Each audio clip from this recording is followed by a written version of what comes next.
first so we know what we're talking to? Sure, thank you. Matt McHugh, attorney for the applicant. We have also here with us Peter Cullen from BET Investments, Carter Van Dyke, our planner and landscape architect, and John Wichner, our traffic engineer. For location, I'm sure you're all very familiar with it. Cambridge Lane, Sycamore Street, property in orange is the property in question. What is a text amendment? It's something that we haven't seen from the private landowner side. So I thought it might be helpful to just take a minute and just kind of high-level overview the process, if that's okay with you. Sure. This planning commission, as well as the planning commissions in the jointure, routinely review and make recommendations on JMZO ordinances. Those ordinances are generally drafted by one of the townships, whether it's this township, Upper Makefield, or Wrightstown. The same way that that a township, a member township, can make or request certain amendments to the text, the language in the zoning ordinance, the JMZO, a private landowner can do that as well. And that's what we have before you this evening. I know you're all well versed in curative amendment challenges, which look kind of similar to this, but I would say are a more litigious approach where someone comes in and says, hey, your ordinance is deficient or unconstitutional in some ground, and here's how you fix it. And text amendment, in our view, is a little bit more of a collaborative approach, where we have a project that requires, if we were to go to the zoning hearing board, it would require multiple variances. And instead of seeking those variances, we've crafted an amendment that we believe addresses some of the concerns or items of zoning relief that would be required for the project and would allow it to proceed in some fashion. So it's your wish list? It's a collaborative start, and part of this is to have feedback from you as to other things that you would want to see. We've had discussions with the township on the staff level about this project, but we've taken those concerns, questions, comments, put it into a project, and then have tailored the ordinance amendment to reflect the project. So we're here to discuss that. I think it's helpful first to kind of overview you with the property and the project, and you can get a feel of what we're proposing, and then we can kind of get into the nuts and bolts of what's actually in the ordinance amendment. Okay, I'm clear. Our operational reality is that we see that like one parking space per bedroom is sufficient. Because yes, you'll often have a couple in a 2-bedroom with 2 cars, where they either want to use the other bedroom as an office, or they sleep separately, whatever the case may be. We don't see the 2 people with 2 kids.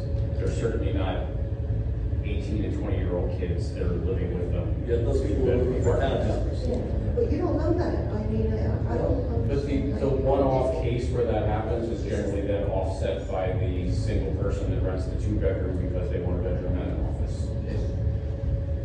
That's, the studies support it, our experience supports it, and we're happy to share all You're that. talking about places, not a city, there's hardly any public transportation. No, but it's hugely They're walkable. gonna have 2 people living in a house, will be 2 cars. And that's fact in Newtown. Does it need to have a parking garage to be in this particular zoning or not? I mean, That's how we've defined the use. right, I guess my question is that a requirement or is that an option to? It's a requirement. So that for it to be considered this use, it has to be a building where individual apartments surround a central parking garage. So what you're asking is another way of drafting the ordinance so it doesn't require that would permit more apartments. I mean, do we want to allow the option not to have the parking garage if you meet the other intent? I'm not sure. That's a discussion. Feasible or not? And it's something that's honestly, we played with the name and how to characterize in various drafts of the ordinance, because we felt we weren't a mid-rise apartment building because we're only 3 stories, so we kind of mixed that and started trying to, all put our thinking caps on to figure out how to best name and define this particular type of product, and this is what we came up with. Try to look at it from a zoning compliance standpoint, it would need a number of variances. And instead of taking this project to the zoning hearing board, we thought a better approach would be to engage in this collaborative process with the township to amend the zoning ordinance to provide for not only the use, but the overall development. And we've had some feedback, obviously, from staff that we've incorporated throughout the process, where we originally were showing 4 stories, 180 units, and felt that was too much for this type of site. and we've reduced it down to 3 stories and 120 units. As I mentioned, we originally spoken to the township about a 4-story project with a central parking garage structure, so that the building entirely wraps the parking garage structure. You don't see any of the parking from the street. We have the 180 units on the plan and a very similar street view. Some of the feedback we got that was about density and height and other issues like that. So we had revised the proposal, and this is what's before you in both the amendment and on the plans that you'll see, to a 3-story, which is probably more in keeping with what you see in the borough and the township in this area. So there's a couple slides related to It's this. still 180 units or 100? It's now 120. 20, okay. So this is more of an interior shot. Again, we're probably a little bit out of order with not having seen really the site plan yet, but we are redoing the internal intersection of Cambridge Lane to create a roundabout for traffic flow, and then it will also be the primary entrance to this building should it be approved. Sort of our interior courtyard where we'll have our pool and outdoor amenity space. One of the initial feedback that we got from the project when it was first discussed was the importance of preserving the historic building. We weren't aware, I think, fully of the levels, so it's obviously something that we'll continue to look into as to what that protection is. But a central theme in this development from the beginning has been incorporating that historic structure as part of the overall development so that it's preserved in a fashion that it can be enjoyed from the public right of way. And that's written into the ordinance as well as an option, a development option, which we would take advantage of and be happy to incorporate. One thing that concerns me is you have the historic structure, but there is another structure right next to that. Certainly, that's something that we're becoming aware of for the first We're time. not aware of it. It sounded like you were talking about a foundation from something that was incorporated. No, when into the if adjacent you, building, so- the view that you show from Sycamore Street is the side of that structure. And next to that is another part that was originally part behind, so it's actually behind the house, the way the house is situated there. And, So the bottom photo is looking at it from the street. Yes. So you're saying it's to the left of that?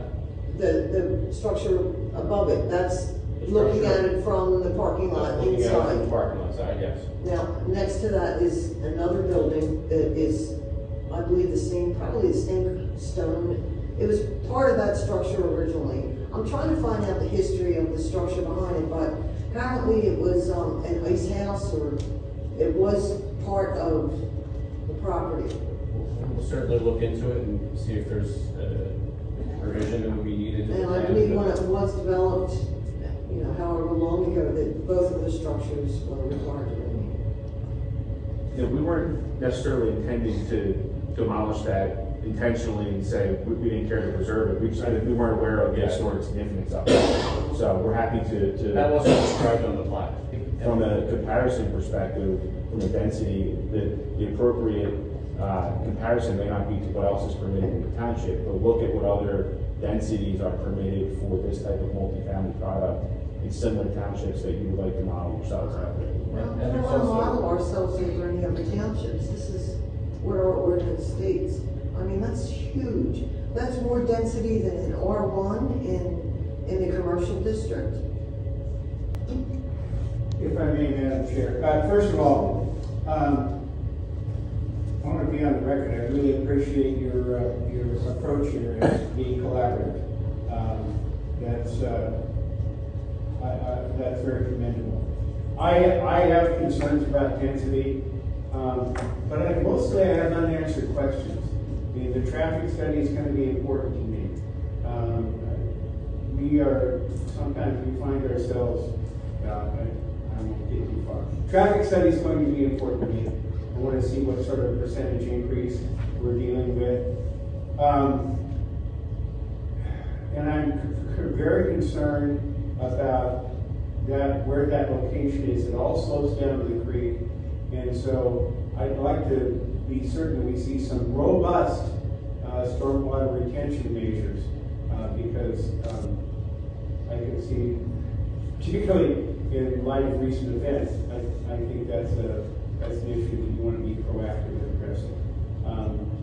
Conceptually, I think other than that, I like the idea of the parking garage being inside. And I certainly appreciate wanting a more walkable neighborhood. Sometimes that area, I cross that intersection from time to time with my guide dog, and not everybody recognizes the significance of a dog in harness. So improving the walkability of the neighborhood and having things close, having residents close to stores they can walk in, that's all for the good. Density, traffic volume, and stormwater retention are my concerns. Very, that's what you're okay with 5 foot wide sidewalks for 6. Oh, I'm sorry, I would much prefer a wider sidewalk. 7 is better, because if it's a 5 foot wide sidewalk, my guide dog and I take up the whole sidewalk. You know, you want a sidewalk where people can pass.